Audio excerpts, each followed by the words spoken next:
اللہ کریم نے فرمایا وَنُنَزِّلُ مِنَ الْقُرْآنِ مَا هُوَ شِفَاءٌ وَرَحْمَةٌ لِّلْمُؤْمِنِينَ، فرمایا ہم نے قرآن میں وہ چیز نازل کی ہے جو مومنوں کے لیے شفا بھی ہے اور رحمت بھی ہے۔ ہم نے قرآن مجید کے اندر وہ چیز نازل کی ہے جو مومنوں کے لیے شفا بھی ہے، اور قرآن مجید شفا بھی ہے، اور قرآن مجید شفا بھی ہے، اور قرآن شفا بھی ہے اور رحمت بھی ہے۔ لیکن اس آیت کا اختتامی جملہ پتہ کیا ہے؟ قرآن شفا بھی ہے اور رحمت بھی ہے، لیکن رب فرماتا ہے وَلَا يَزِيدُ الظَّالِمِينَ إِلَّا خَسَارًا، ظالموں کا قرآن سے نقصان ہی بڑھتا ہے۔ ظالم ہوتے ہیں نا، ان کا نقصان بڑھتا ہے قرآن کی وجہ سے، ان کا خسارہ بڑھ جاتا ہے۔ حالانکہ قرآن کیا ہے؟ شفا، اور لیکن وَلَا يَزِيدُ الظَّالِمِينَ إِلَّا خَسَارًا، ظالموں کا اس سے نقصان۔ قرآن مجید شفا ہے۔ یہ جو گندے نظریات ہوتے ہیں یہ بھی بیماری ہوتی ہے۔ کفر ایک بیماری ہے، الحاد ایک بیماری ہے، گندا نظریہ ہے یہ۔ کوئی نہیں معاذ اللہ کائنات کو بنانے والا، یہ ایک باطل نظریہ ہے۔ قرآن مجید نے جگہ جگہ اللہ کی توحید کے دلائل قائم کر کے بتایا کہ کائنات کو بنانے والا رب ہے۔ هو الذی خلق لکم ما فی الارض جميعا ثم استوى الى السماء فسواهن سبع سماوات وهو بكل شیء علیم، فرمایا زمین میں جو کچھ ہے نا وہ رب نے سارا تمہارے لیے بنایا ہے۔ پھر آسمان کی طرف توجہ فرمائی تو ٹھیک ٹھیک 7 آسمان بھی مالک نے تمہارے لیے بنا۔ اللہ ہے اس کائنات کو بنانے والا، اللہ ہے۔ یا ایھا الناس اعبدوا ربکم الذی خلقکم والذین من قبلکم لعلکم تتقون، اے لوگوں اس رب کی عبادت کرو جس نے تمہیں پیدا کیا ہے۔ خود بخود نہیں تم پیدا ہوئے، تمہیں اس نے پیدا کیا ہے، تم سے پہلوں کو بھی اس نے۔ عبادت کرو اس کی لعلکم تتقون، تاکہ تم پرہیزگار ہو جاؤ۔ قرآن نے شفا دی اس باطل نظریے سے کہ کائنات خود بخود بن گئی۔ پھر لوگ شرک کرتے تھے کہ یہ بت بھی اللہ کے ساتھ شریک ہیں، بہت سارے ہیں کائنات کو بنانے والے۔ تو رب نے فرمایا وَإِلَٰهُكُمْ إِلَٰهٌ وَاحِدٌ، تمہارا معبود ایک معبود ہے، لا الہ الا، اس کے سوا کوئی عبادت کے لائق۔ ہاں هو الرحمن الرحیم، ہے بڑا ہی مہربان، نہایت ہی رحم فرمانے والا ہے، بڑا مہربان ہے، بڑا کریم۔ تو یہ سارے کفر سے، شرک سے، الحاد سے۔ پھر لوگ کہتے تھے دنیا میں آئے ہیں، مریں گے تو بات ختم ہو جائے گی، معاملہ یہ اس دنیا تک ہے۔ اس مرض کا بھی قرآن نے علاج کیا، یہ بھی بیماری ہے کہ کائنات یہی ختم ہو جائے گی، کھاؤ پیو موج کرو۔ قرآن نے کہا نہیں، وَالْآخِرَةُ خَيْرٌ وَأَبْقَىٰ، آخرت تمہارے لیے بہتر بھی ہے اور ہمیشہ رہنے والی بھی ہے۔ حضرت داؤد علیہ السلام کے زمانہ مبارکہ میں جب کچھ لوگ کفر کے خلاف جہاد کرنے نکلے تھے تو انہوں نے دعا فرمائی تھی۔ دعا کے الفاظ بڑے خوبصورت ہیں، قرآن مجید کا تو حرف حرف ہی بڑا پیارا ہے اور لفظ لفظ ہی بڑا حسین ہے۔ کہا ربنا افرغ علینا صبرا، اے اللہ ہم پر صبر انڈیل دے، اللہ ہم پر صبر انڈیل دے، ہمارے اوپر صبر بھیج دے، ڈال دے ہمارے اوپر صبر، اور ثبت اقدامنا، اور ہمارے پیر جما دے، فانصرنا علی القوم الکافرین، اور کافروں کے مقابلے میں ہماری مدد فرما، کافروں کی قوم پر ہماری مدد فرما۔ اے اللہ ہم پر صبر انڈیل دے اور ہمارے پیروں کو استقامت عطا کر دے۔ جہاد زندگانی میں جب انسان نے سفر کرنا ہے نا، تو اگر وہ کمزور پڑے گا تو سفر نہیں کر سکے گا، گھبرا جائے گا تو سفر نہیں کر سکے گا۔ کیا کہا تھا اقبال نے؟ تندی باد مخالف سے نہ گھبرا اے عقاب، یہ تو چلتی ہے تجھے، یہ تو چلتی ہے تجھے اونچا اڑانے کے لیے، اونچا اڑانے کے۔ میں نے سنا ہے، مجھے پکا نہیں پتا، میں نے سنا ہے کہ ہوا تیز ہو تو جہاز کی سپیڈ لوگ بڑھا دیتے ہیں۔ مخالف سمت اگر ہوا تیز ہو تو جہاز کی سپیڈ، یعنی وہ اگر تیز چل رہی ہے تو ادھر سے بھی تیز چلے گی تو اس کا سینہ ذرا جلدی چیرا جائے گا اور آگے بڑھے گی۔ صبر اور استقامت، اگر آپ نے زندگانی میں آگے بڑھنا ہے تو ان دو چیزوں کا وجود آپ کے ساتھ ہونا بڑا ضروری ہے۔ ہمارے مزاجوں میں بڑی جلدی بے صبری آ جاتی ہے، پائے سے بات نہیں ہوتے، کسی بات میں ٹھہراؤ نہیں ہوتا، طبیعت کے اندر وہ والا مزاج نہیں ہوتا جو انسان کو آگے لے کے چلتا ہے، جو اس کو آگے بڑھاتا ہے۔ اگر آپ نے آگے بڑھنا ہے تو پھر ذرا آپ میں کے مزاج میں ٹھہراؤ ہونا چاہیے، پھر ذرا تھوڑا سا سکون ہونا چاہیے۔ میرے رسول کریم علیہ السلام کی خدمت میں ایک شخص نے عرض کیا تھا، یا رسول اللہ صلی اللہ تعالی وسلم، مجھے کوئی ایسی نصیحت کر دے کہ پھر مجھے کسی اور سے پوچھنے کی ضرورت نہ رہے۔ تو حضور نے ایک ہی جملہ کہا، فرمایا جب تو نے کہا نا کہ اللہ میرا رب ہے، پھر ڈٹ جا، پھر اس پہ ڈٹ جا، پھر کھڑا ہونا سی۔ جب آپ میں استقامت ہوتی ہے، صبر ہوتا ہے، دیکھیں حالات جب بگڑے تو انہیں صحیح ہونے میں ٹائم لگتا ہے کہ فوراً ٹھیک ہو جاتے۔ آپ بیمار ہو گئے، تکلیف ہوئی، کوئی آپ کو بیماری لگ گئی، آپ ڈاکٹر صاحب کے پاس گئے، انہوں نے آپ کو دیکھا، ٹریٹمنٹ کی، پھر دوائیاں لکھیں، پھر انہوں نے آپ کو کہا کہ آپ کو 1 ہفتہ یا 1.5 ہفتہ دوائی کھانی ہے، یہ ایک شربت کی شیشی ہے، یہ ایک بوتل ہے، یہ ایک سیرپ ہے، 1 چمچ صبح 1 شام، اور پورا ہفتہ آپ نے استعمال کرنا ہے۔ اب آپ تو کہہ رہے تھے کہ میں نے ابھی ٹھیک ہونا ہے گھنٹے کے بعد، تو سارا نہ پی لوں، سیرپ سارا نہ پی لوں ابھی، اور 1.5 ہفتے کی دوائی ابھی نہ کھا لوں، تھوڑی تھوڑی کر کے بھی تو کھانی ہے نا، ساری کٹھی نہ کھا لوں، ہو جائیں گے ٹھیک؟ کیا خیال ہے آپ کا؟ نہیں ہوں گے۔ کیوں؟ اس لیے کہ جس ترتیب سے ڈاکٹر نے آپ کو بتلایا ہے، آپ کا وجود اسی ترتیب سے اسے قبول کرے گا۔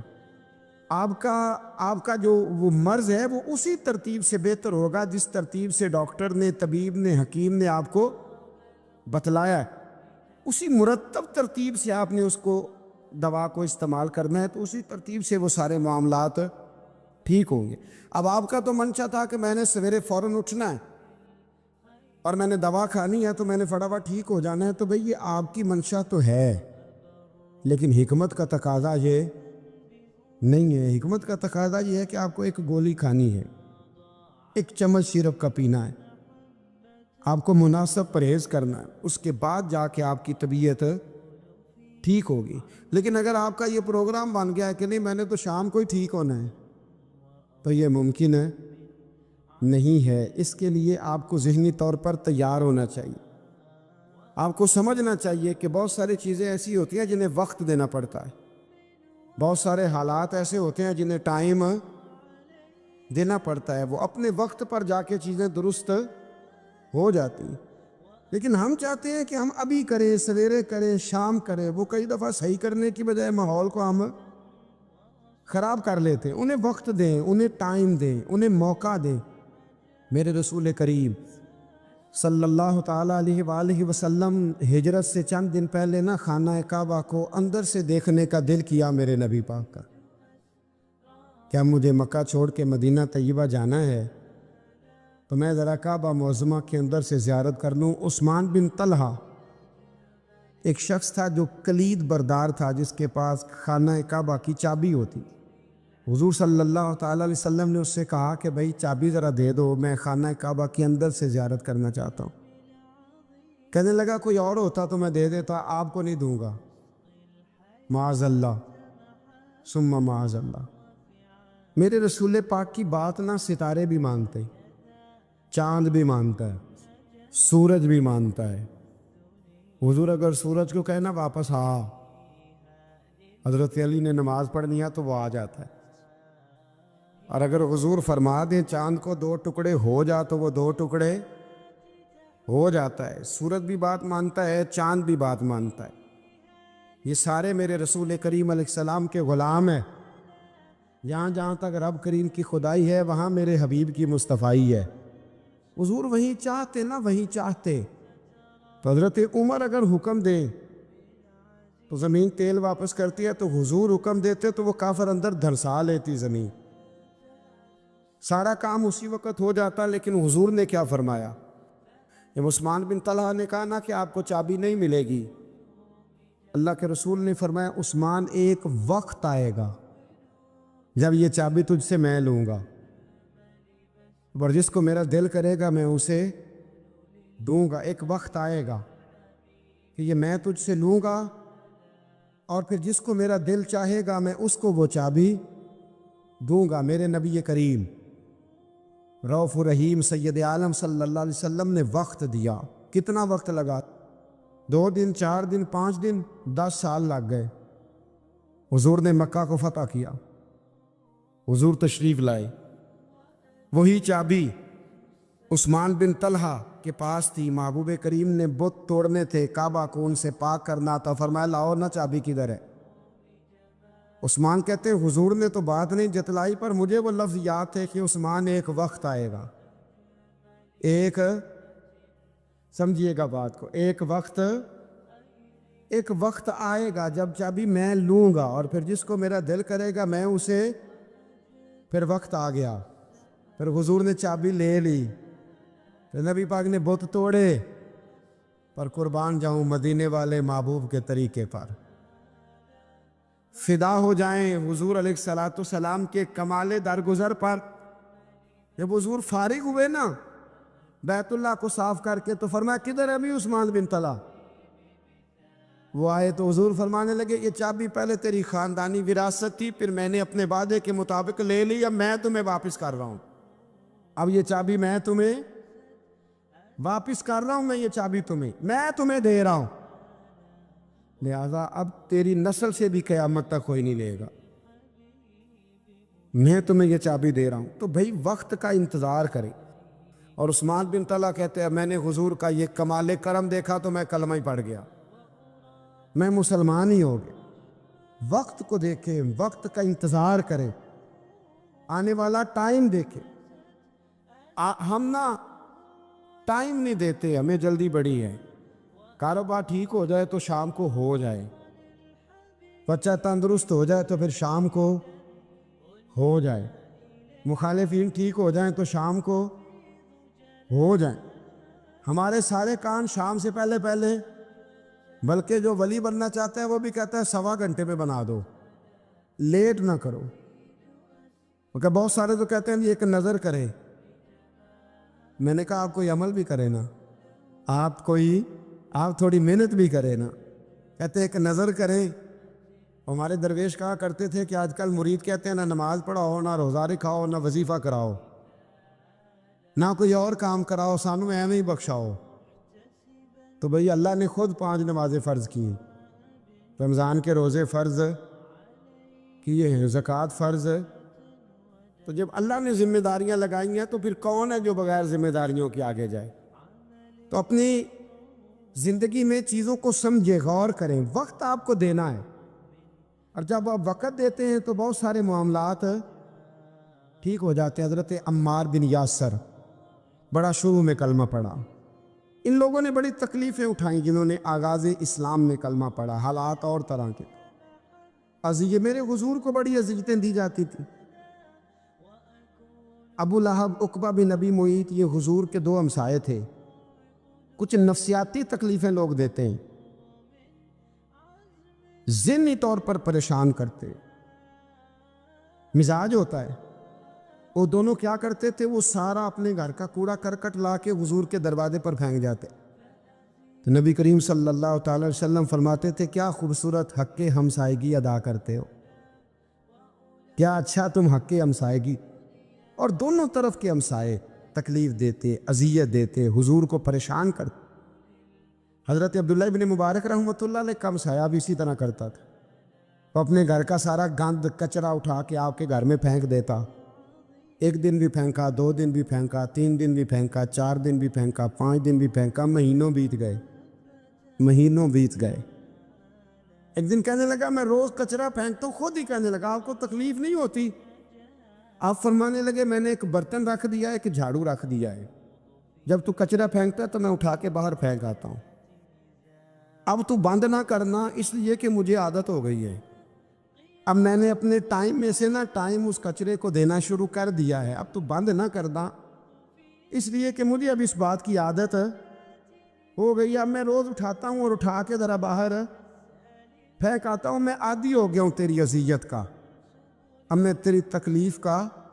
آپ میں سے بہت سارے لوگ شہروں کے رہنے والے ہیں، ہمارے دیہاتوں میں یہ ہوتا تھا کہ کسی بوڑھے بابے کو نا بچے چھیڑتے تھے، کبھی کبھی غلط کرتے تھے، ایسا کرنا نہیں چاہیے، لیکن بزرگ کو چھیڑتے تھے، تنگ کرتے تھے.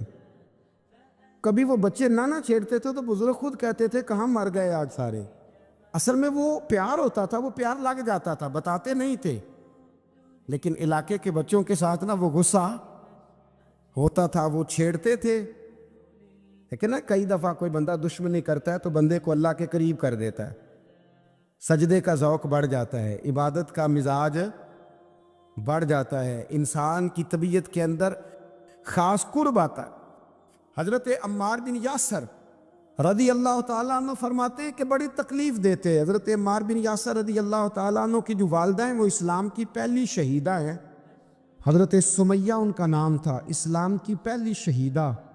ان کے زیر ناف ابو جہل نے نیزہ مار کے انہیں شہید کر دیا. حضرت عمار بن یاسر رضی اللہ تعالیٰ عنہ فرماتے ہیں کہ میرے والد کو اتنی تکلیفیں دی گئیں کہ وہ ان اذیتوں کی وجہ سے دنیا سے پردہ کر گئے.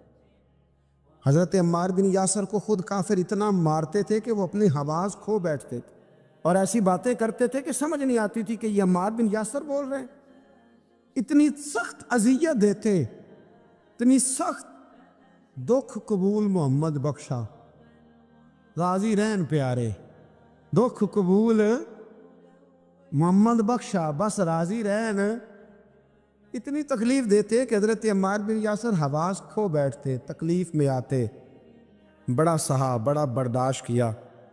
ایک دن میرے رسول پاک تشریف لائے اور حضور نے کہا او آل یاسر میں تمہیں مبارک دینے آیا ہوں، رب کریم نے تمہارے لیے جنت میں مکان بنا دیے. حضور نے تمہارے لیے، اللہ نے تمہارے لیے جنت میں مکانات، تمہیں مبارک ہو. تمہاری اذیتیں، تمہاری تکلیفیں، تمہارے درد، تمہاری راتیں کام آ گئیں. مالک نے تمہارے لیے مکانات بنا دیے ہیں، حالات ٹھیک کر دیے ہیں، طبیعتوں میں بہتری آ گئی ہے. میرے محبوب کریم رؤوف الرحیم سید عالم نور مجسم شفیع معظم آقا دو عالم صلی اللہ تعالیٰ علیہ وسلم نے انہیں خوشخبری سنا دی. حضرت عمار کہتے ہیں پھر حالات بدلے. پھر میں نے جو مجھے اذیتیں دینے والے تھے میں نے انہیں گڑھوں میں گرتے دیکھا. آپ فرماتے ہیں ابو جہل کی لاش اٹھانے والا بھی بدر میں کوئی موجود نہ تھا، اور ابو لہب جو مجھے تکلیفیں دیتا تھا وہ مکے کے چوک میں مرا ہوا پڑا تھا، پر کوئی اس کے قریب جانے والا بھی موجود نہ تھا، کوئی نہیں تھا. آپ فرماتے ہیں وہ حالات بھی. حضرت عمار کا اپنا کیا حال ہوا؟ حضرت خالد بن ولید رضی اللہ تعالیٰ عنہ بڑے بہادر ہیں. حضور نے فرمایا یہ اللہ کی تلوار ہے، یہ اللہ کی. بڑے بہادر تھے، بڑے شیر دل تھے. فرماتے ہیں کبھی معذرت نہیں کرنی پڑی، کبھی جھکنا نہیں پڑا، کبھی کسی کی منت نہیں کی. اللہ نے طاقت اتنی عطا فرمائی تھی، ہمت، حوصلہ، صبر، استقامت اتنا دیا. کبھی کسی جگہ پشت نہیں لگی. لیکن فرماتے کسی وجہ سے نا ایک دن میرا عمار بن یاسر کے ساتھ کسی بات پہ اختلاف رائے ہو گیا، جھگڑا ہو گیا. توجہ ہے میری بات پر؟ فرماتے ہیں جھگڑا ہو گیا. ہمارا پتہ حال کیا ہے؟ ہمارا یہ حال ہوتا ہے کہ ہمارا جھگڑا ہو جائے تو خیر ہے، لیکن اگر پڑوسی کے بچے لڑ پڑے تو ہم کہتے ہیں اس کی روزی پاک نہیں، اس کی تربیت ٹھیک نہیں.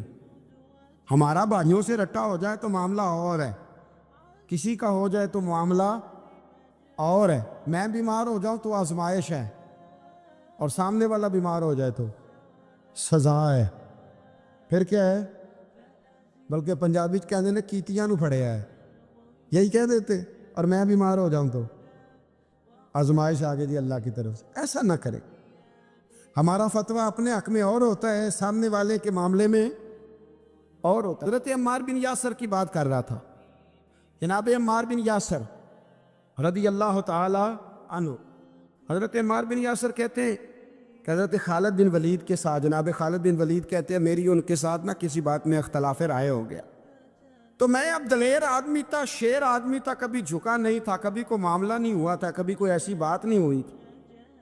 آپ فرماتے ہیں جب رائے کا اختلاف ہو گیا نا، بات ذرا آگے بڑھ گئی تو نبی کریم صلی اللہ علیہ وسلم تک بات پہنچی، تو میرا یہ خیال تھا کہ حضور میری بھی سنیں گے، عمار بن یاسر کی بھی سنیں گے، پھر حضور کوئی فیصلہ کریں گے، پر قربان جاؤں وقت بدل گیا نا، اب بہت بڑے چودھری ہیں، بڑے سردار ہیں، بڑے سپہ سالار ہیں حضرت خالد بن ولید، پر وقت بدل گیا۔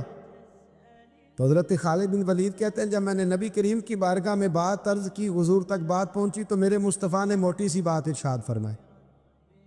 رسول کریم فرمانے لگے بھئی بات مختصر سی ہے، جس نے عمار کو راضی کر لیا اس نے مجھے راضی کر لیا، اور جس نے اسے ناراض کیا اس نے مجھے ناراض کیا۔ فرماتے ہیں بس میری قیمت پڑ گئی، میرا قد اونچا ہو گیا۔ حضرت خالد بن ولید کہتے ہیں میں نے بھی کہا اب بات کیا کرنی ہے، اب تو گزارش ہی کرنی ہے، اب مدعا کیا سنانا ہے، اب تو بات کرنی ہے۔ فرماتے میں آگے بڑھا، اور جیسے بھی ہوا میں نے حضرت عمار بن یاسر کو راضی کیا۔ حضرت عمار کہتے ہیں ایک وقت وہ تھا اور ایک وقت یہ ہے، جب دونوں وقتوں کو دیکھتا ہوں تو کہتا ہوں الحمدللہ رب العالمین، یہ ساری تعریفیں اس رب کے لیے ہیں جو تمام جہانوں کو پالنے والا۔ وقت دیں معاملات کو، ٹائم دیں۔ آپ دیکھیں اللہ تبارک و تعالیٰ بڑا کریم ہے، وقت کے ساتھ جب چیزیں تبدیل ہوتی ہیں اپنے ٹائم کے۔ حضرت بلال حبشی رضی اللہ تعالیٰ، بڑا مشکل نہیں، اکیلا آدمی، غریب آدمی، مکے کے سارے سرداروں کے قابو آ گیا۔ حضرت حسان میں نے خود اپنی آنکھوں سے دیکھا، حضرت بلال کے گلے میں رسی ڈال کے بچے کھینچا کرتے تھے۔ یار خاصا مشکل کام نہیں، امیہ بن خلف ڈنڈوں سے مارتا ہے، آپ کے ہاتھ اور پیر چارپائی کے نیچے رکھ کے تو اوپر بیٹھے رہتے بڑی بڑی دیر، بڑی تکلیف نہیں، بڑی اذیت نہیں۔ لیکن حضرت بلال حبشی فرماتے ہیں پھر میں نے وہ سارے دکھ مٹتے دیکھے، وقت بیت گیا۔ وہی امیہ بن خلف ایک دن گھوڑے پہ تھا، گھوڑے اپنے کو تیار کر رہا تھا، لگام ڈال رہا تھا، حضور علیہ السلام گزرے تو فرمایا کیا کر رہے ہو؟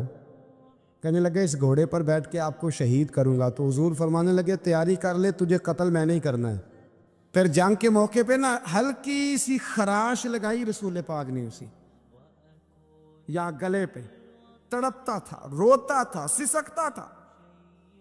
لوگ کہتے تھے امیہ کیا ہو گیا، اتنا سیانہ بندہ یہ کیا کرتا ہے؟ تو کہنے لگا تمہیں پتہ نہیں مجھے تکلیف کتنی ہے، ضرب تو چھوٹی ہے پر تمہیں پتہ نہیں لگائی کس نے ہے تو چھوٹی پر تمہیں خبر نہیں کہ لگائی کس نے ہے، کس نے یہ ضرب لگا دی ہے۔ پھر تڑپ کر سسک کر مرا۔ حالات بدل جاتے ہیں، حالات میں تبدیلیاں آ جاتی، ہم وقت نہیں دینا چاہتے۔ ہمارے اندر جو حوصلے کی کمزوری ہوتی ہے، ہمارے اندر جو وہ ایک بہت بڑا معاملہ ہوتا ہے کہ کسی بھی طریقے سے یہ معاملہ ختم ہو، کسی بھی طریقے سے شفا ہو، جلد از جلد ہم اس بات سے نکلیں، تو یہ بات ہماری درست نہیں ہے، ہمیں وقت دینا چاہیے۔ حضرت سیدنا عاصم بن ثابت بن قیس بخاری میں بھی موجود ہے، اور بھی بہت ساری کتب میں یہ روایت موجود ہے۔ حضرت عاصم بن ثابت بن قیس رضی اللہ تعالیٰ عنہ، آپ نے نا جنگ احد میں بڑی دلیری کے ساتھ آپ لڑے تھے۔ دو لوگوں کو آپ نے قتل کیا تھا، مصافے اور حارث کو۔ ان کی والدہ سلافہ بنت سعد، سلافہ بنت سعد بڑی مالدار عورت تھی، بڑی تیز تھی۔ اس نے قسم کھائی تھی کہ میرے دو بیٹے چونکہ حضرت عاصم بن ثابت نے قتل کر دیے، اس نے قسم کھائی تھی کہ میں نا معاذ اللہ انہیں قتل کراؤں گی اور ان کی گردن اترواؤں گی اور ان کی کھوپڑی میں شراب بھر کے پیوں۔ جملے بولنے والے کئی دفعہ بڑا ہی بول جاتے ہیں۔ حضرت عاصم بن ثابت بن قیس رضی اللہ تعالیٰ، سلافہ بن سعد کہنے لگی کہ میرے بیٹے چونکہ انہوں نے قتل کیے تو 100 اونٹ دوں گی جو انہیں شہید کرے گا، اور پھر میں معاذ اللہ ان کی گردن اتروا کے کھوپڑی کے اندر شراب بھر کے پیوں گی۔ حضرت عاصم بن ثابت بڑے بہادر تھے، قابو نہ آ سکے۔ کافروں نے ایک چال چلی کہ مدینے سے کچھ مبلغ مانگے تبلیغ کرنے کے لیے، بطور مبلغ کو مانگا، لیکن رستے میں بددیانتی کی، جھوٹ بولا، ظلم کیا، انہیں گرفتار کیا، اور گرفتار کر کے معاذ اللہ تعالیٰ انہیں بیچنا چاہا۔ حضرت عاصم بن ثابت کہنے لگے میں میدان کا آدمی ہوں، میں قید ہونے سے لڑائی کرنے کو بہتر سمجھتا ہوں، میں کفار کا قیدی ہونے سے شہید ہونے کو فضیلت دوں گا۔ تلوار نکال لی، لیزے نکال لیے، لڑنے لگے۔ اب اکیلا آدمی اور سامنے درجنوں بیسیوں لڑنے والے، سب کا رخ جب انہی کی طرف ہوا تو حضرت عاصم بن ثابت بن قیس رضی اللہ تعالیٰ عنہ سمجھنے لگے اب شہید ہو جاؤں گا۔ تو آپ نے ایک دعا مانگی، کہنے لگے اے اللہ میرے بدن کی حفاظت کرنا، اے اللہ میرے وجود کی حفاظت کرنا، گویا میری لاش کی یہ بے حرمتی نہ کرے، اللہ حفاظت کرنا۔ شہید کر دیے گئے۔ جیسے ہی آپ شہید ہوئے تو اب وہاں تو منت یہ تھی نا معاذ اللہ کے گلا کاٹیں گے اور معاذ اللہ کھوپڑی میں شراب پئیں گے۔ انہوں نے دعا کر دی یا اللہ حفاظت کرنا۔ آپ سب بھی دعا کریں یا اللہ ہماری حفاظت فرما، اے اللہ دنیا میں بھی حفاظت فرما، قبر میں بھی حفاظت فرما، حاسدوں سے، شریروں سے، مفسدوں سے، اے اللہ حفاظت کرنا۔ یہ دعا فرمائی۔ جب آپ شہید کر دیے گئے نا، لاش مبارک قریب تھی، تو کافر گردن کاٹنے کے لیے آگے بڑھے تو سینکڑوں کی تعداد میں شہد کی مکھیاں آ گئیں۔ انہوں نے گھیرا ڈال لیا سارے وجود کو۔ اب کتنی کو مکھیاں اڑائیں؟ ایک کو اڑاتے ہیں 10 اور آ جاتی ہیں، 2 کو اڑاتے ہیں 10 اور ان کا خیال تھا شاید وجود کاٹنے آئی ہیں۔ وہ چلے گئے، کہنے لگے شام کو جب مکھیاں چلی جائیں گی تو دوبارہ آئیں گے۔ لیکن جب مکھیاں اڑی تو انہوں نے وجود کو چھوا بھی نہیں تھا، انہوں نے وجود کی حفاظت کی، دعا مانگی تھی اے اللہ ان سے میری حفاظت فرما، مجھے ثابت قدم رکھ۔ مکھیوں نے وجود کو چھوا بھی نہیں۔ اور جب رات ہوئی تو نہ بادل تھے، نہ پانی تھا، نہ ہوا تھی، لیکن اللہ نے پانی بھیجا، بارش آئی، اور حضرت عاصم بن ثابت کی لاش کو بہا کے لے گئی۔ عقل عیار ہے، 100 بھیس بنا لیتی ہے، عشق بیچارہ نہ ملا ہے نہ زاہد نہ حکیم، یہ کچھ بھی نہیں، یہ بیچارہ کچھ بھی نہیں، بیچارہ جو ہوا۔ تو عقل کی طرف تو قرآن و سنت نے توجہ دلائی ہے، لیکن عقل سے مراد ہے فہم ہو، فراست ہو، حلم ہو، بردباری ہو، عاجزی ہو، غور فکر کرنے کا مزاج ہو، کسی چیز کو پورے شعور کے ساتھ بندہ قبول کرے۔ آج کل جن چیزوں کو لوگ عقل سمجھتے ہیں نا، وہ عقل نہیں ہے، وہ چالاکی ہے۔ آج کل لوگ عقل مند نہیں ہیں، چالاک ہیں۔ چالاکی اور چیز کا نام ہے، تیز تراری اور چیز کا نام ہے، عقل مند ہونا اور چیز کا نام ہے۔ یہ جو شطرنج کے ہیر پھیر سے لوگ دنیا چلاتے ہیں، یہ عقل مند نہیں ہوتے، یہ چالاک ہوتے ہیں۔ ہمارے ہاں ڈھیر سارے لوگ اپنی زندگی، اپنا گھر، اپنا کاروبار چالاکی سے چلاتے ہیں۔ چالاکیاں لمبی نہیں چلتی، ان کے پول کھل جاتے ہیں۔ تیزیاں لمبی نہیں چلتی، جلدی مکر واضح ہو جاتے ہیں۔ چالاک آدمی کے دوست نہیں ہوتے۔ آپ کسی کے ساتھ سیاست کے ساتھ زندگی گزار رہے ہیں تو وہ بھی آپ کے ساتھ سیاست ہی کر رہا ہے۔ جب آپ فہم کے ساتھ چلتے ہیں، فراست کے ساتھ، اب عقل کیا ہے؟ نبی پاک صلی اللہ تعالیٰ علیہ وسلم نے فرمایا، کسی نے پوچھا یا رسول اللہ صلی اللہ علیہ وسلم بہترین مومن کون ہوتا ہے؟ تو نبی پاک علیہ الصلوۃ والسلام نے فرمایا جس کا اخلاق زیادہ اچھا ہو۔ تو یا رسول اللہ عقل مند کون ہوتا ہے؟ تو نبی پاک علیہ السلام نے فرمایا عقل مند وہ ہوتا ہے جو موت کو کثرت سے یاد کرے اور اپنی آخرت کی تیاری کرے۔ یہ عقل ہے، یہ شعور ہے۔ لیکن وہ چالاکی کے ساتھ دنیا داری میں بڑا اپنا نام بنا لے، بڑے پیسے جمع کر لے، بڑا جناب گھروندہ تیار کر لے تو یہ چالاک ہے، عقل مند نہیں۔ فہم والے بنے، شعور والے بنے، اپنی زندگی فہم کے ساتھ گزاریں۔ آپ اپنے شعور کی بلندی کی طرف بڑھیں، اپنے بچوں کو تیز نہ کریں، چالاک نہ کریں۔ ایک درویش سے میری ملاقات ہوئی تو وہ بڑے بھولے بھالے تھے، ان کے بچے بھی بھولے بھالے تھے۔ میں نے سارے خاندان میں سب بھولے بھالے لوگ دیکھے، تو میں نے ان سے کہا کہ یہ کیا ماجرا ہے؟ تو کہنے لگے ہمارے دادا جی نے دعا کی تھی کہ یا اللہ میرے بچے چالاک نہ ہوں، یہ شاطر نہ ہوں، تیزیاں نہ کرنی آتی، یہ بھولے ہوں، درویش ہوں، سادہ ہوں۔ اولاد شعور تیز تراک ہو جائے نا، چالاک شاطر ہو جائیں، تو وہ تو ماں باپ کو بھی روز کوئی نہ کوئی کہانی سناتے ہیں، وہ تو اپنے دائیں بائیں بھی کوئی نہ کوئی نیا قصہ ہی بیان کرتے ہیں۔ عقل مند بنیں، شعور والا انہیں بنائیں، انہیں اچھے برے کی تمیز سکھائیں۔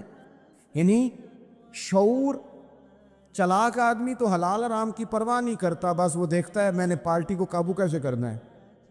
لیکن عقل مند وہ ہوتا ہے جو دیکھے کہ یہ میرے لیے جائز ہے کہ ناجائز ہے، محنت سے کام کرے، شعور سے کام کرے، لیکن لقمہ حرام کبھی اپنے گھر داخل نہ ہونے دے۔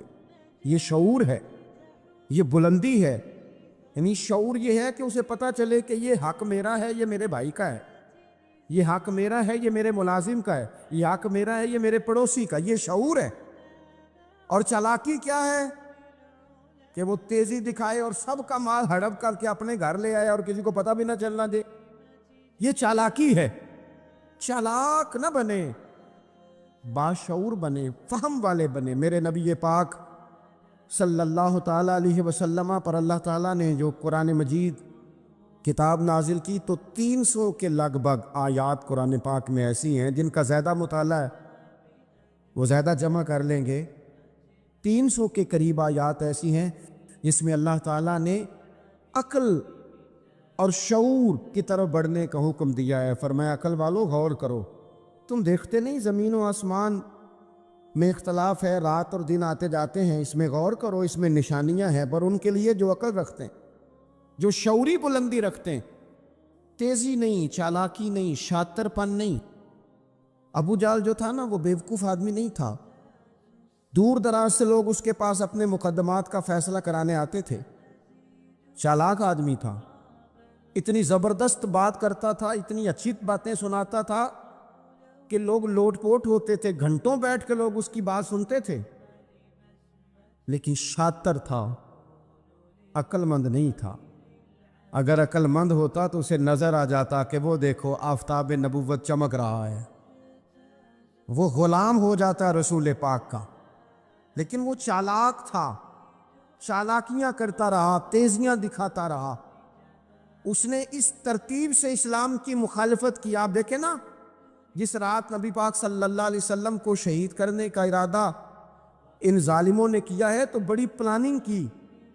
ہر قبیلے سے ایک ایک بندہ لے کے آؤ، ہر قبیلے سے، اور اس کے ہاتھ میں تلوار تھماؤ۔ جب ہر قبیلے کا بندہ ہوگا تو اگر معاذ اللہ حضور کو شہید کرنے میں کامیاب ہو گئے تو کسی ایک قبیلے پر الزام بھی نہیں آئے گا، اور بنو ہاشم کسی ایک قبیلے کا مقابلہ بھی نہیں کر سکیں گے۔ اس چالاکی سے، یہ کبھی لوگوں کی سمجھ میں باتیں نہیں آتی تھی، پر چالاک تھے، اس چالاکی سے یہ دین کی مخالفت کرتے تھے، یہ تیزی دکھا کے مخالفت کرتے تھے، اور جناب صدیق اکبر دفاع کی کوششیں کرتے تھے۔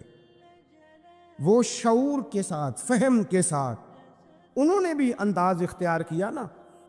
انہوں نے چالاکی کی کہ ہر قبیلے سے ایک ایک بندہ، وہ تو اللہ کی حکمت تھی کہ سرکار نے ایک مٹھی میں پکڑ کے مٹی پھینکی تو ان کی آنکھوں کے آگے اللہ تبارک و تعالیٰ نے پردے ڈال دیے، لیکن اس کے مقابلے میں حضرت صدیق اکبر فہم و فراست کا، شعور کا وہ مظاہرہ کر رہے ہیں۔ وہ کیسا بندوبست کرتے ہیں؟ کہتے ہیں اپنے غلام سے کہ 2 اونٹنیاں موٹی تازی، ان کو تم نے لے کے غار کے اس جانب آ جانا ہے۔ اپنے غلام سے کہتے ہیں کہ تم نے ان اونٹنیوں کو وہاں پہنچانا ہے۔ بیٹے سے کہتے ہیں سارا دن کام کاج کے سلسلے میں ادھر ادھر جانا اور کافروں کی باتیں سن کے پہنچانا کہ نیا منصوبہ کیا بنا رہے ہیں۔ اپنی بیٹی سے کہتے ہیں پتر کھانا پکا کے، کل کا باسی نہیں تازہ پکا کے، اور پھر اس کو تیار کر کے، اور بیٹا دن کے اجالے میں نہیں رات کے اندھیرے میں آنا۔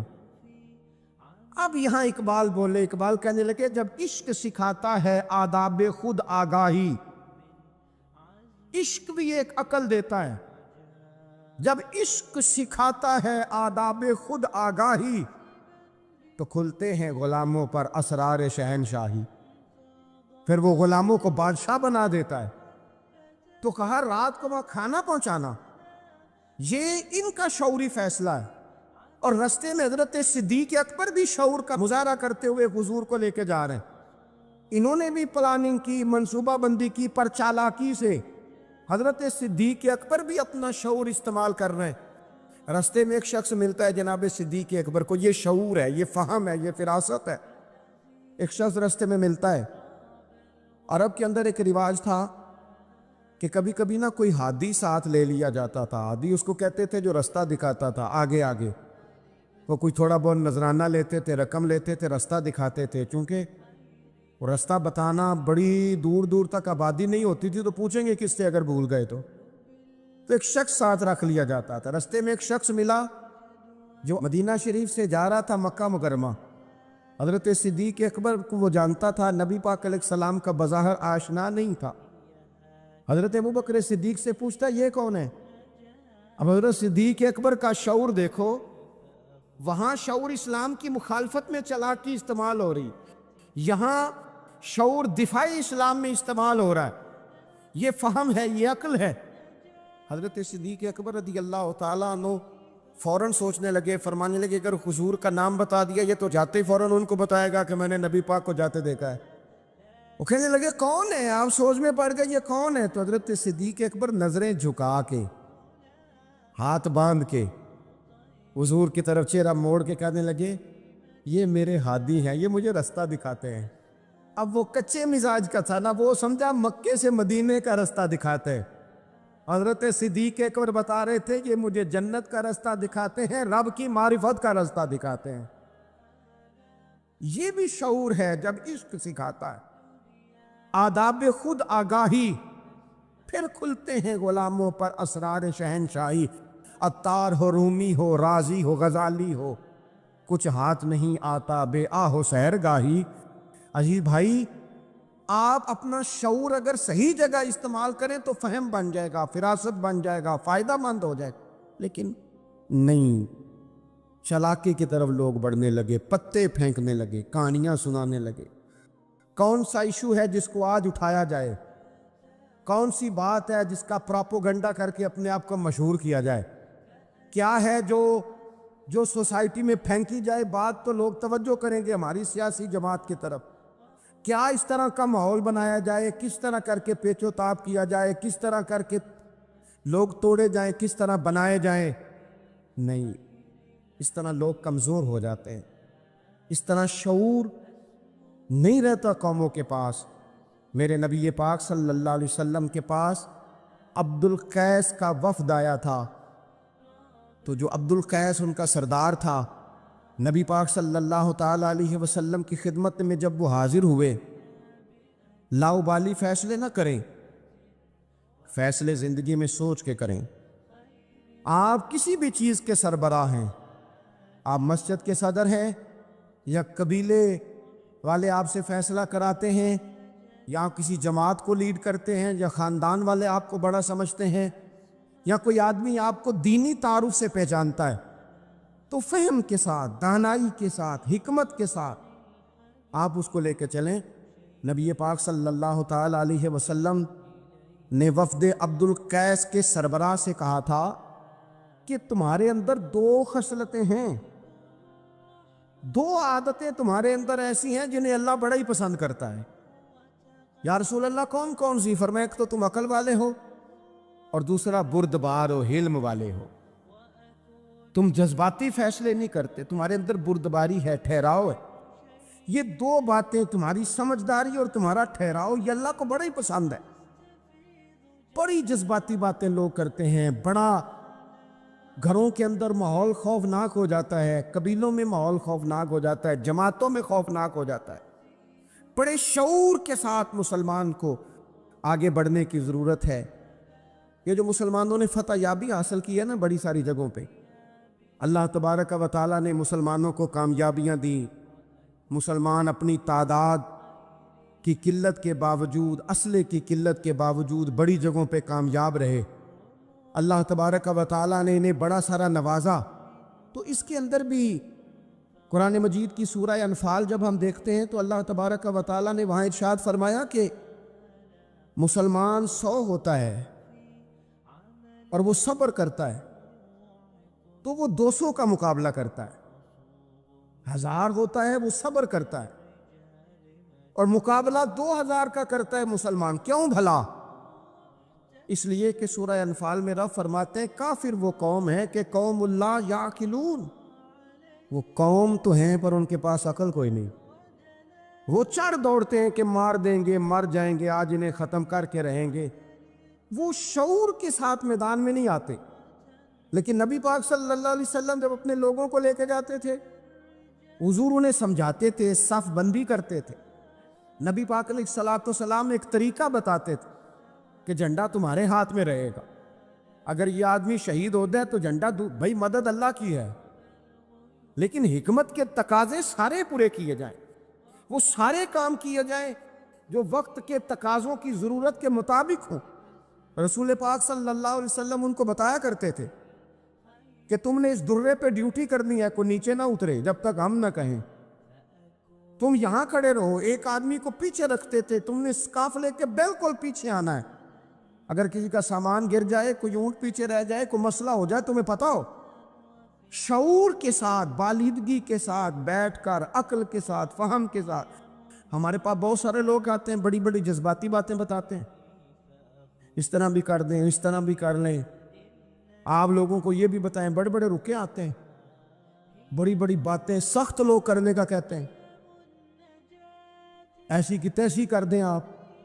تو ہمیں پتہ ہے، چلیں تھوڑا سا کتاب و سنت اپنی نظر سے صحیح، تھوڑے علم سے صحیح، پر ہمیں بھی تھوڑا سا پتہ ہے۔ تو میں بہت سارے دوستوں کو کہا کرتا ہوں کہ او بھائی چلو ٹھیک ہے، سخت بات نہیں کرتے، جلال میں نہیں آتے، پر اس کا یہ مطلب تو نہیں نا کہ ہمیں پتہ نہیں کسی بات کا۔ اور بعض سیاسی لوگ آتے ہیں تو آ کے کہتے ہیں جناب حضرت یہ ہو گیا، فلانے نے یہ کر دیا، فلانے نے یہ کر دیا۔ تو کئی دفعہ ان پر ہنسی آتی ہے کہ ہمیں سمجھانے آئے ہو، ہمیں سمجھانے آئے ہو۔ پائی اٹ سٹ دے پکھڑا کوار گندا لسی اور بھی بوٹیاں جاننے ہیں۔ بات نہ کریں تو بات الگ ہے، اخلاق اجازت نہیں دیتا، بہت ساری باتوں کا جواب دیا نہیں جا سکتا، لیکن آپ کیا سمجھتے ہیں سامنے والا بیوقوف ہے، آپ جو کہیں گے وہ قبول کر لے گا؟ اپنی زندگی میں کبھی بھی جذباتی ہو کر فوراً فیصلہ نہ کریں۔ کبھی زندگی کے اندر تھوڑا سا چیزوں کو ٹھنڈا کریں، شعور پیدا کریں، آپ فہم پیدا کریں، آپ کوئی ایسا کام کریں جس میں آپ محسوس کریں کہ یہ فیصلہ عقل والا ہے۔ میرے نبی پاک صلی اللہ تعالی علیہ وسلم بولے بالے لوگوں سے بھی پیار کرتے۔ حضور کے پاس ایک دیوانی بی بی آئی، دیوانی، اس کے علاقے والے کہتے تھے کہ اس کا تو ذہنی توازن ٹھیک نہیں، لیکن اس نے کہا یا رسول اللہ میری بات سنیں، تو حضور نے اس کی بھی بات سنی۔ نبی پاک پیار کرتے، لیکن آپ کو پتہ ہے کہ رسول پاک صلی اللہ تعالیٰ علیہ وسلم نے ایک اور بات بھی ارشاد فرمائی ہے جو صحیح مسلم میں موجود ہے، سنن ابو داؤد شریف میں موجود ہے۔ حضور جب نماز کی صفیں بناتے نا تو فرماتے میرے قریب وہ لوگ کھڑے ہوا کرو جو عقل مند ہو، جو شعور والے لوگ ہو وہ میرے قریب رہا کرو، باشعور لوگ۔ اور پھر فرمایا جو ان سے زیادہ شعور رکھتے ہیں وہ تھوڑے پیچھے، جو ان سے کم شعور رکھتے ہیں وہ اس سے پیچھے، جو اس سے کم شعور رکھتے، میرے قریب شعور والے لوگ ہوں۔ یعنی محبوب سب کے نبی ہیں، لیکن حضور اپنے قریب ان لوگوں کو بٹھاتے جن کا فہم مضبوط ہوتا۔ اس لیے حضرت مولا علی شیر خدا رضی اللہ تعالیٰ عنہ فرمایا کرتے تھے وہ بندہ دنیا میں کبھی نہیں ٹوٹتا جس کے مشیر اچھے ہوں۔ ہمارے آج کل مشیر نہیں ہوتے، ہمارے خوش آمدی ہوتے ہیں، ہمارے وہ ہوتے ہیں جو ہمیں بلے بلے کہیں، ہمارے وہ ہوتے ہیں جو ہمیں کہیں کیا بات ہے، سبزہ سارا ہی سبز ہے باہر، اور ہم اتنی طاقت نہیں رکھتے کہ ہم تصویر کا دوسرا رخ بھی دیکھیں. تو اللہ کے رسول نے شعور کو سپورٹ کیا، عقل کو سپورٹ کیا، فہم و فراست کو سپورٹ کیا. فرمایا میرے قریب قریب. دیکھیں نا، علماء نے ایک معنی یہ بھی اس کا بیان کیا ہے کہ جب کوئی باشعور آدمی قریب ہوتا ہے تو نماز میں کبھی لقمہ دینا پڑ جاتا ہے، کبھی بتانا پڑ جاتا ہے، کبھی کسی وقت امام کا وضو ٹوٹتا ہے، اسے پیچھے جانا پڑ جاتا ہے. تو باشعور لوگ ہوں گے جب قریب تو حالات اور ہوں گے. اللہ کے رسول صلی اللہ تعالی علیہ وسلم باشعور لوگوں کو قریب رکھتے، شعور کی بات آگے پھیلاتے. میں بڑے عرصے سے یہ بات کر رہا ہوں، آج پھر کرتا ہوں. دینی ماحول کے اندر باشعور لوگوں کی بڑی ضرورت ہے، بصیرت افروز لوگوں کی بڑی ضرورت ہے، جن کے حافظے قوی ہوں ان کی بڑی ضرورت ہے. اکثر ایسا ہوا کہ ایسے لوگوں کو لا کر دیا گیا، ایسے لوگ بٹھائے گئے جس شعوری طور پر بالکل ناپختہ تھے. دیکھیں ہر آدمی ہر جگہ پہنچ نہیں سکتا، کچھ لوگ کند ذہن ہوتے ہیں، کوئی کام بھی نہیں کر پاتے. تو زبردستی جبر کرنا، کسے مولوی بنانا ہے، اسے مولوی بنانا ہے، اسے حافظی بنانا ہے، بھئی وہ بیچارہ نہیں اتنا شعور رکھتا. آپ کوئی ذہین فتیل لوگ لے کے آئیں، باشعور لوگ لے کے آئیں جو سوسائٹی میں کچھ سمجھ بوجھ رکھنے کی صلاحیت رکھتے ہوں. وہ جب دین کو پڑھیں گے اور دین کو آگے پھیلائیں گے تو کچھ تقاضے سمجھ کر آگے پھیلائیں گے. آپ دیکھیے میرے نبی پاک صلی اللہ تعالی علیہ وسلم کے صحابہ کا شعور کتنا بلند تھا. حضرت زید بن ثابت رضی اللہ تعالیٰ عنہ کے ذمے لگایا حضرت ابوبکر صدیق نے قرآن پاک کو جمع کرنا. فرمایا آپ صحابہ کرام سے لے کے جن کے پاس تھوڑا تھوڑا قرآن پاک ہے آپ جمع کریں، آپ لا کے اسے جمع کریں. اور وجہ اس کی یہ ہے کہ ایک تو آپ نبی پاک کے دور میں بھی قرآن پاک کی وحی لکھتے تھے، اور دوسری بات یہ ہے کہ آپ جوان بھی ہیں اور عقل مند بھی ہیں، لہٰذا آپ سے ہم نفع لینا چاہتے ہیں. باقاعدہ لفظ کا حضرت صدیق اکبر کہ چونکہ باشعور آدمی ہیں، فہم والے ہیں، لہذا آپ سے یہ کام لینا ہے. میں شکوہ نہیں کرتا، لیکن میں وہ ذمہ داری سے کہتا ہوں، میں قائل نہیں ہوں بچوں کو ڈنڈے مار کے پڑھایا جائے.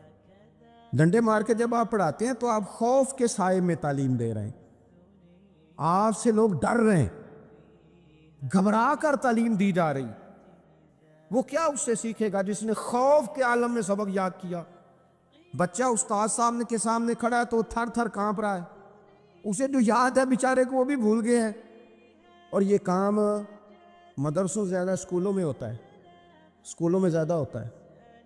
لائق لوگوں کو، باشعور بچے کو آپ کو پتہ چل جاتا ہے آپ کا بچہ شعور والا ہے، پھر آپ اس کی مناسب کاؤنسلنگ کریں، اسے آپ مناسب طریقے سے اس کو سمجھائیں، اس کو آپ تھوڑا سا مینٹلی طور پر تیار کریں، اس کی نگرانی کریں کہاں آتا ہے کہاں جاتا ہے. پھر آپ جب کسی ادارے میں داخل کرائیں تو پھر باقاعدہ اس کی رپورٹ لیں، پتہ کریں. ہفتوں سالوں بیت جاتے ہیں، کوئی پوچھنے نہیں آتا ہمارا بچہ کیا پڑھ رہا ہے، تو بچہ پھر من مانی کرے گا. نبی پاک صلی اللہ علیہ وسلم کی خدمت عالی مرتبت میں حضرت انس بن مالک رضی اللہ تعالیٰ عنہ کو ان کی جب والدہ لے کے آئی نا تو انہوں نے آ کے نبی پاک علیہ السلام سے کہا تھا یا رسول اللہ صلی اللہ علیہ وسلم یہ ہمارا بیٹا انس ہے، ہم اسے آپ کا خادم بنانے آئے ہیں. حضور اس میں دو خوبیاں ہیں، ایک تو جوان ہے اور دوسرا حضور بڑی سمجھ بوجھ رکھنے والا ہے. یہ باشعور ہے، آپ کی خدمت کرے گا. خدمت کے لیے بھی بچہ دیا، خدمت کے لیے. حضرت انس بن مالک حضور کی خدمت کرتے رہے، ڈیوٹی کرتے تھے. وہ نبی پاک کے گھر میں چھوٹے تھے، کام کاج کرتے تھے. حضور کسی کو بلانے بھیج دیتے، ازواج مطہرات کوئی کام کر دیتی. فرماتے میں آیا تو تھا خدمت کرنے، لیکن باشعور تھا، فہم والا تھا، کام بھی کرتا رہتا اور مدینے والے کی حدیثیں بھی یاد کرتا رہتا. سینکڑوں حدیثوں کا خزانہ حضرت انس بن مالک نے امت کو دیا ہے. وہ کام کرتے تھے لیکن باشعور تھے نا، تو اپنے شعور کی بلندی کی بنیاد پر کام کرتے کرتے انہوں نے دین سیکھ لیا اور سیکھ کر امت کو اتنا بڑا خزانہ دیا. لیکن اگر آپ جاہل آدمی لے آئیں، وہ جھٹ آدمی لے آئیں جس کا ذہن بالکل بند ہے، اس کو آپ لا کے بٹھا دیں تو سند کئی دفعہ مل ہی جاتی ہے.